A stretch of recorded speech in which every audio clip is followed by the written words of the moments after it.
Have you ever wondered how you can streamline your cookie decorating process? I've got an answer for you. Royal icing transfers. Hi, it's Hani here and welcome to my YouTube channel. In this video, I'm going to guide you through the process of making 5 different royal icing transfers. These are geared for the fall season, but the templates can be used for so many different occasions, events, and holidays. You can get the templates in my shop. There are actually 10 different designs. You're also going to need royal icing and either wax paper, parchment, or clear, smooth protector sheets. I've got my template inside of the protector sheet, and I'm piping directly onto the protector sheet. Let's do the mushroom first. I'm starting with a stem. Throughout this project, I am using icing that is about 20-second consistency. I find that this is a good consistency. It hits the sweet spot because the icing doesn't spread too much, nor it's too thick. So you don't have to use the scribe too much, and it just moves on its own very easily or with just a little bit of help with a scribe. When doing wet on wet, you have to do the dots right after you add the yellow cap. Otherwise, the dots are not going to sink. So don't wait for the icing to crust. When I say crust with these small transfers, what that means, it's like 5-10 minutes of resting time, and icing will be crusted. You can tell that it's crusted when it's no longer looking wet. When it's still a bit shiny, but it's not looking wet, like when it's freshly piped. Now we can add the dots, wait about 5 minutes, and then you can add the underside with yellow. If you're trying to achieve muted colors, like I'm using slightly muted colors, and I just use a little bit of ivory to mute the yellow and the red and green and whatever color you're using, you can use ivory or you can use a little bit of black. When I say a little bit, I mean minuscule amount, tip of a toothpick, and it will really transform that color from super vibrant to a bit more muted, and you'll have like an earthy tone. So now we can add the stem after the underside's crust, and then we have to let the transfers dry completely. This is one of my favorite designs because this can be used for so many different things. Valentine's Day, St. Patrick's Day, Halloween, Christmas, Hanukkah, anything goes with coffee mugs, right?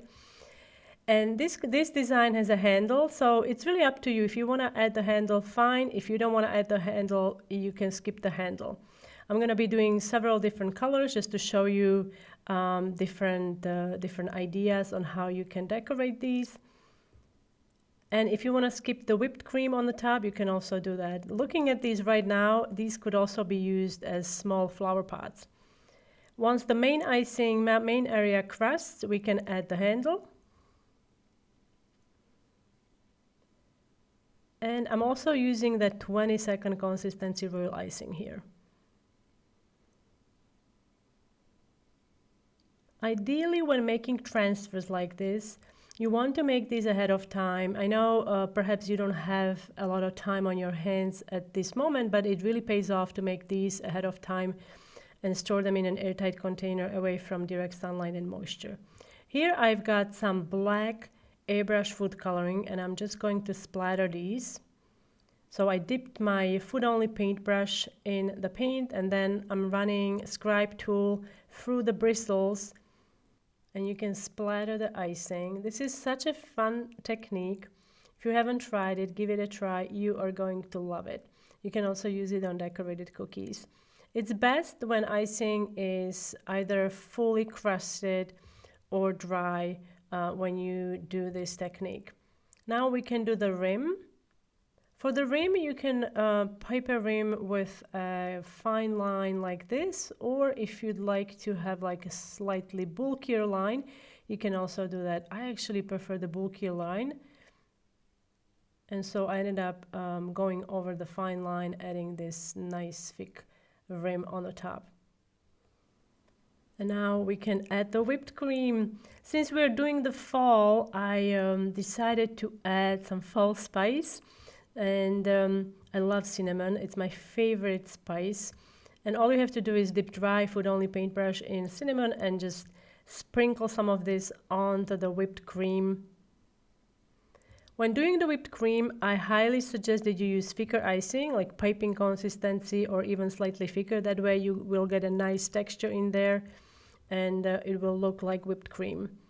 Now, if you want, you can also add additional decorations. This is a wafer paper, and I've got this small paper punch, mini paper punch with a maple leaf design, and we can use this to decorate the mugs.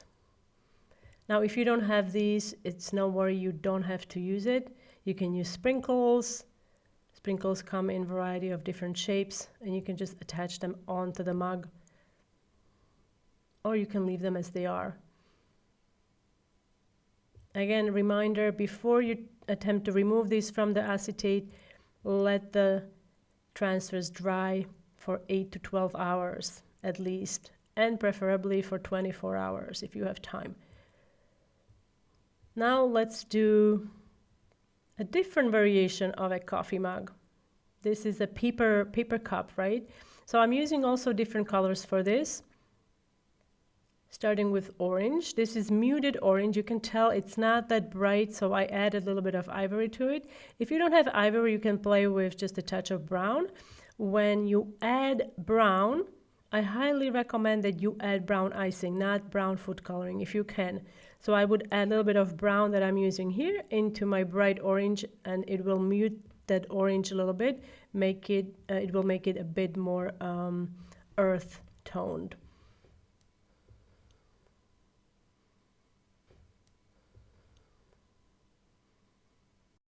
After the icing crust, we can add the paper sleeve.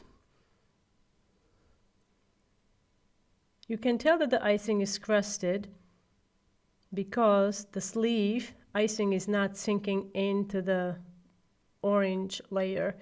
If you try to do this right after you pipe the orange, it will just sink into the base layer and you will lose that definition.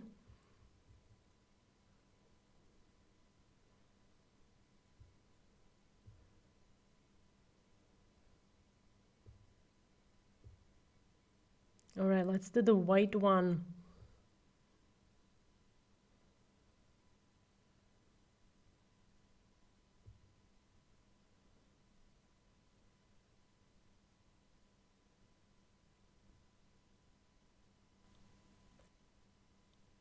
How long do transfers last?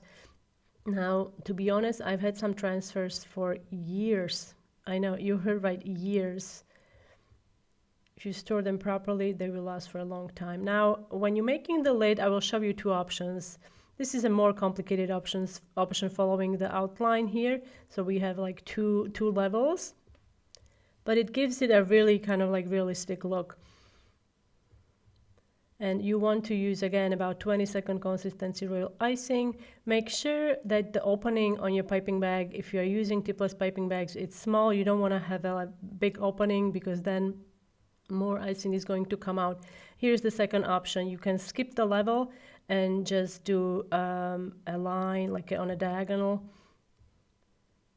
if that's easier. And now I can do another sleeve here. And I'm also going to show you how to do the pumpkins, mini pumpkins, super cute and really easy to do. Now let's add another line across.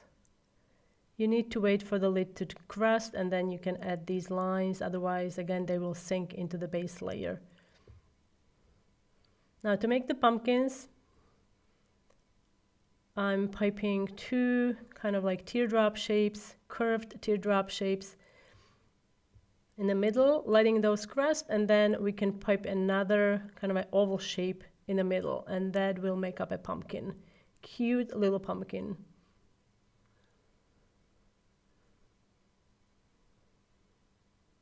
And we're going to finish the pumpkin with a stem. For that, you're going to need green, or you could also use brown, but I like the pop of green in there. Another design, this is super fun, it's a cupcake. And this can be used for anything, literally anything. Here I'm just cutting a mini cupcake wrapper. And this is an optional design. Many of you probably have seen this on a regular cupcake cookie. And it works on transfers. It gives the liner kind of a realistic look. So while the icing is wet, we can very gently press the liner. You can see I'm using tweezers and then a scribe tool. You know, gently press it in and let it dry. As it dries, the icing comforts the surface of the liner, and when you remove it, once it dries, the icing will take on the shape of the liner. Let's do a few more. And these would be great also for Halloween. Imagine doing the Halloween designs on these. You could add like a little ghost, or you could add jack-o'-lantern. You could add spiders. To make the polka dots, again, reminder, you need to do this right after you ice the base layer, otherwise the dots are not going to sink in. And now let's do the green.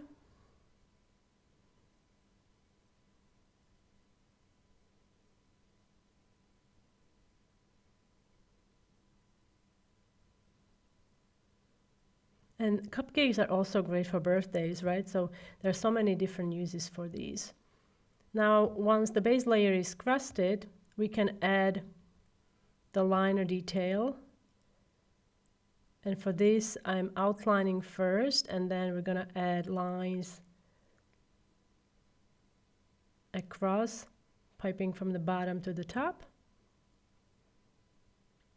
When piping lines like this, you want to just get enough icing out, anchor it, and then move the piping bag right away so you can avoid having that bulb at the end of the line or at the beginning of the line. When you are finishing the line, you just want to decrease the pressure on your piping bag and just slowly lay the line where you want to finish. It does take some practice, but don't despair. It's gonna happen for you if you are still a beginner.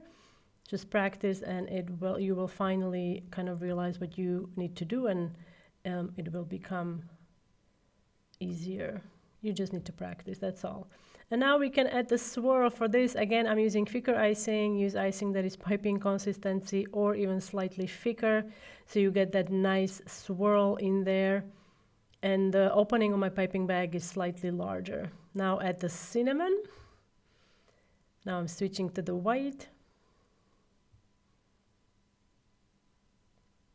And you have to let these, again, dry at least for 8 to 12 hours, but I prefer to let them dry for 24 hours if possible, just to make sure that the icing is fully dry and I don't accidentally break these in the process of removal. Now we can add those wafer leaves, if you have those, or any kind of sprinkles will do.